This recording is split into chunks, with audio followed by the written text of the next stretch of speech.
خبر مهم جدا ومفرح بشكل لا يوصف لمرضى سرطان البنكرياس، عافاكم وشافاكم الله.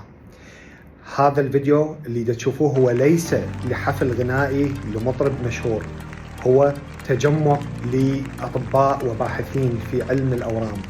بهذا الفيديو نشوف الناس وقفت تصفق احتفالا بنشر نتائج البحث السريري الرازولوت 302.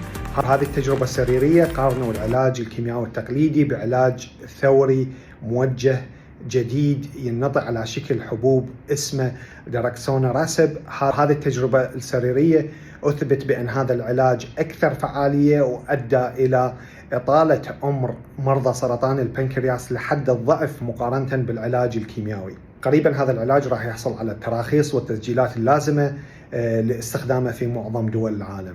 تمنياتي لكم بالصحة والعافية والسلامة دائما وأبدا.